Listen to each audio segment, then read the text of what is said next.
Break के बाद आपका स्वागत है। अब खबर कोरोना काल में सियासत की। गहलोत सरकार में पर्यटन मंत्री विश्वेंद्र सिंह के एक ट्वीट के बाद प्रदेश में सियासी हलचल तेज हुई है। विश्वेंद्र सिंह ने पीएम मोदी के उस आत्मनिर्भर भारत अभियान का समर्थन किया जिसका विरोध कांग्रेस पार्टी के कई नेता कर चुके हैं।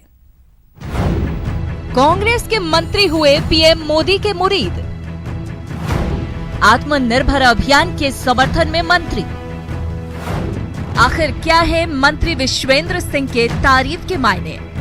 लेकिन जो मेरी राय है वो मैंने व्यक्त कर दी। इसमें दिक्कत क्या है? अगर वो कह रहे हैं प्रधानमंत्री, लेकिन देखना ये है कि कितना सेल्फ रिलायंस बना सकते हैं। जी हाँ, ये है राजस्थान सरकार के मंत्री विश्वेंद्र सिंह की पीएम मोदी के उस आत्मनिर्भर भारत अभियान के बारे में राय, जिसकी आलोचना कांग्रेस के बड़े बड़े नेता कर रहे हैं। लेकिन राजस्थान सरकार में पर्यटन मंत्री विश्वेंद्र सिंह ने पीएम मोदी के आत्मनिर्भर अभियान की खुलकर तारीफ करते हुए अभियान के समर्थन में ट्वीट किया है। विश्वेंद्र सिंह ने कहा है कि आत्मनिर्भर भारत को विफल करने की विफल कोशिश की जा रही है। दुनिया भर के देशों ने खुद को आत्मनिर्भर बना लिया है। भारत को ऐसा क्यों नहीं करना चाहिए? मैं पीएम नरेंद्र मोदी की इस पहल का तहे दिल से समर्थन करता हूँ। ये गंदी राजनीति से परे होकर सोचने का समय है। विश्वेंद्र सिंह ने न सिर्फ पीएम के अभियान की तारीफ की है, बल्कि कांग्रेस के वैसे लोगों पर कमेंट भी किया है जो इस अभियान का विरोध कर रहे हैं। जाहिर सी बात है कि गहलोत सरकार के मंत्री के इस ट्वीट को लगे हाथों बीजेपी नेताओं ने लपक लिया। राजस्थान सरकार के पर्यटन मंत्री, वरिष्ठ नेता और महाराजा सूरजमल के वंशज महाराज विश्वेंद्र सिंह जी ने प्रधानमंत्री द्वारा घोषित आत्मनिर्भर अभियान, उस पर 20 लाख करोड़ के पैकेज की प्रधानमंत्री द्वारा घोषणा का उन्होंने स्वागत किया। ये स्वागत उन्होंने सोशल मीडिया के ट्विटर के जरिए किया और स्वाभाविक बात है कि एक किस्म से जिस तरीके की कांग्रेस राजनीति करती है, ये उसका कंट्रास्ट था। महाराज साहब ने अपनी प्रेरणा से लेकिन एक बड़ा काम किया।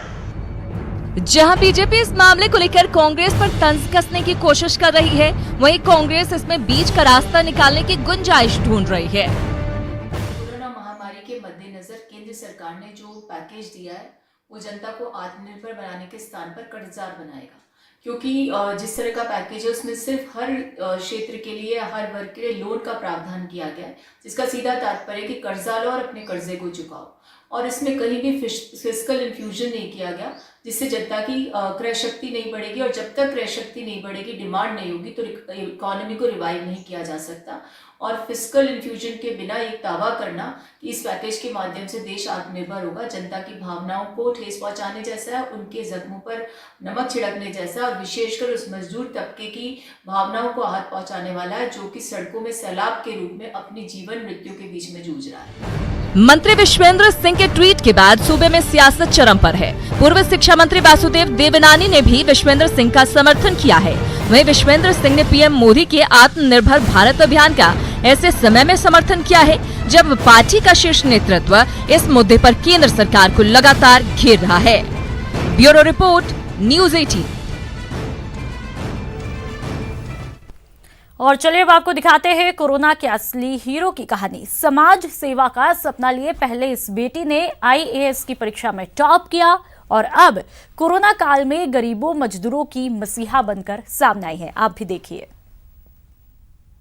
तो आप सब अगर ऐसे करेंगे तो ना आपकी बात मैं समझ पाऊंगी, ना सुन पाऊंगी। बात रखना चाहता है मेरे सामने, वो बस आ जाए यहाँ, और मैं आपको पूरा विश्वास दिलाती हूँ। ये कहानी कोरोना काल की असली लेडी हीरो की है। ये कहानी आईएएस टॉप कर गरीबों के मसीहा बनने की है। ये कहानी है भीलवाड़ा की एसडीएम टीना डाबी की, जिन्होंने न सिर्फ यहाँ फंसे मजदूरों को उनके घर वापस भेजा, बल्कि महिला शक्ति को साबित किया है। एसडीएम डाबी ने दिन रात मेहनत करके एक विशेष ट्रेन का इंतजाम करवाया और इन श्रमिकों को उनके घर पहुँचाया। में काफ़ी मजदूर एकत्रित हुए। सबसे अच्छी बात देखने को यही थी कि पुलिस ने सोशल डिस्टेंसिंग मेंटेन करी थी, लोग स्वयं ही सोशल डिस्टेंसिंग करके बैठे हुए थे। काफ़ी लोग हैं जो कह रहे हैं कि हमें अपने घर जाना है। कुछ लोगों की वेतन की प्रॉब्लम है कि उनके जो जिस फैक्ट्री में काम कर रहे थे उसने नहीं दिया है पैसा। कुछ लोग कह रहे थे कि हमारे यहाँ खाने की सामग्री अभी 1-2 दिन से नहीं आई है। तो वही आश्वासन दिया कि तीनों चीज़ों पर कार्रवाई जारी है। एसडीएम टीना डाबी ने पहले श्रमिकों के आवेदन स्वीकार किए, फिर 6 दिन के अंतराल में 16 मई को भीलवाड़ा से एक विशेष ट्रेन चलाकर उन्हें अपने अपने घरों के लिए रवाना किया। यही नहीं, इन्हें मास्क, सैनिटाइजर देने के साथ साथ खाने के पैकेट और पीने का पानी भी उपलब्ध करवाया। राजस्थान सरकार और यूपी सरकार दोनों को इस बारे में अवगत कराया और हमें फिर स्पेशल परमिशन मिली कि हालांकि भीलवाड़ा का स्टेशन छोटा है और भीलवाड़ा मेजर स्टेशन नहीं आता, पर हमें हमारी यूपी के लेबर की संख्या देखते हुए स्पेशल परमिशन मिली कि हम डायरेक्टली भीलवाड़ा से ट्रेन में श्रमिकों को भेजें। तो ये पहली ट्रेन है हमारे। वैसे कुल यूपी के जितने श्रमिक हैं, अगर मोटा मोटा संख्या देखें तो वो करीब 6000 की है। मैं यहाँ 2 साल से कार्यरत हूँ और यहाँ पर मैं पहले तो यहाँ पे जो पुलिस प्रशासन है और यहाँ के जो मेडिकल ऑफिसर्स हैं, जो भी हैं, स्टाफ सभी को, उनको मैं तहे दिल से धन्यवाद देना चाहता हूँ। भीलवाड़ा शहर में कोरोना को रोकने में जिस प्रशासनिक टीम ने अहम भूमिका निभाकर मिसाल कायम की थी, टीना डाभी भी इस टीम में शामिल रही है।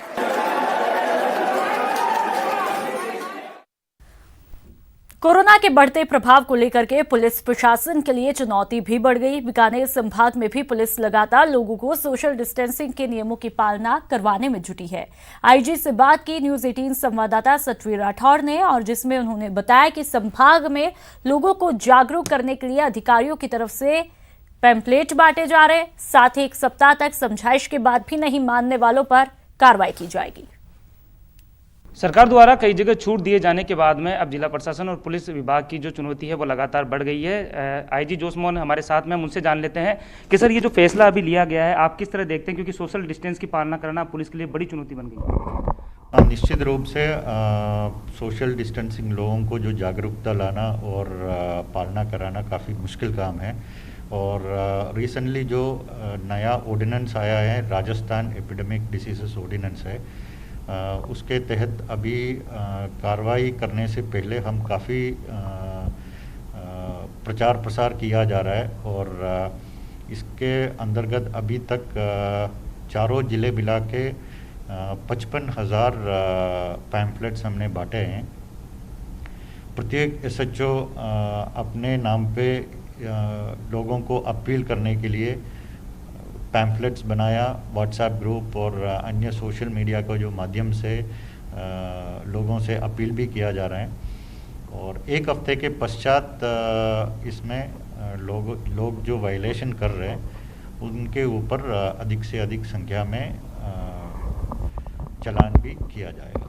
सर, जिस तरह से 55,000 जो पंपलेट्स पुलिस के द्वारा बांटे जा रहे हैं ताकि जो अवेयरनेस है वो फैल सके, लेकिन अगर ये पंपलेट बांटने के बाद में भी अवेयरनेस नहीं फैलती है और पूरी तरह से जो पालना नहीं होती तो किस तरह की कार्रवाई की जाएगी ताकि जो लोग हैं वो इसकी पालना कर सकें?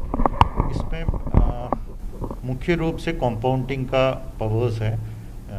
राशि निश्चित किया हुआ है राज्य सरकार द्वारा, वो राशि उनसे वसूला जाएगा और यदि नहीं मानने पे ये कॉग्निजेबल ऑफेंस रखा गया है, उनको गिरफ्तार किया जा सकते हैं, उनके खिलाफ मुकदमा चलाया जा सकते हैं। कैमरामैन धीरज जोशी के साथ सतवीर सिंह राठौड़, न्यूज़ 18 बीकानेर।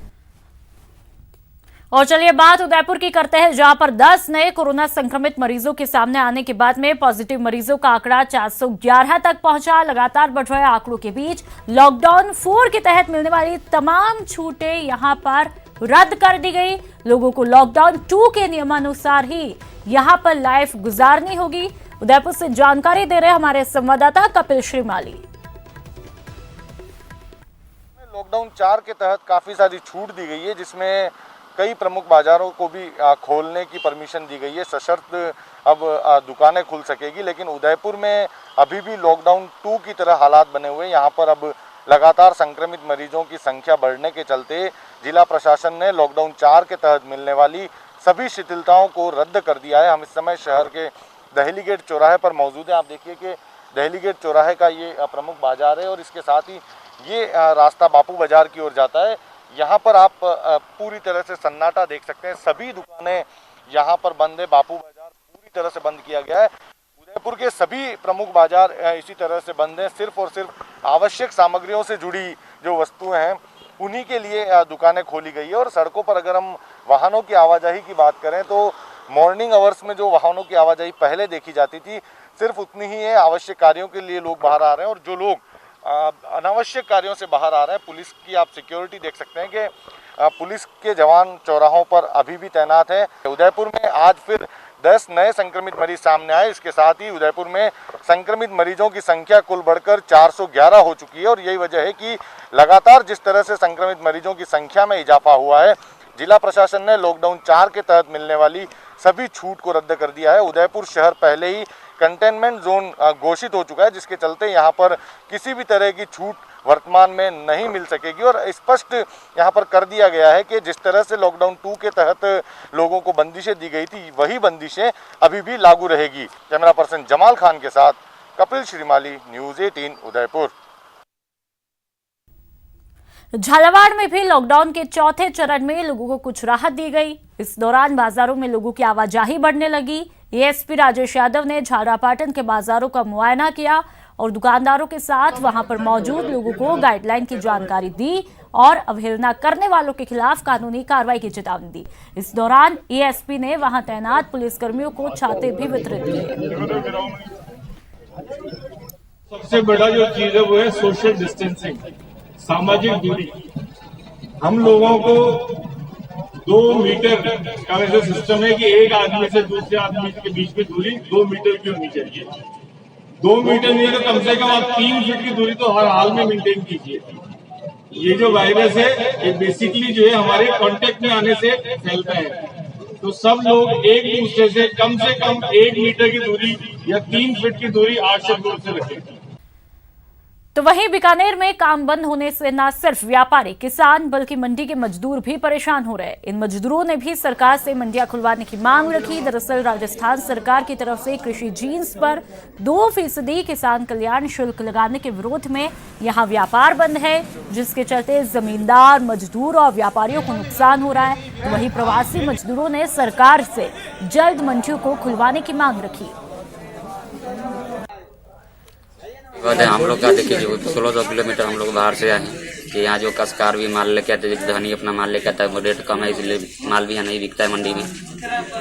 हम लोग यहाँ 2 महीने से बैठे हुए हैं। मान लीजिए 10 दिन मंडी को लाता, 10 दिन में हम लोग को तो यहाँ खाना मिल ही जाता है, लेकिन मेरा घर परिवार है, माँ है, बाप है, सबको हम लोग को देखना पड़ता है। और चलिए इस बुलेटिन में फिलहाल इतना ही। नमस्कार।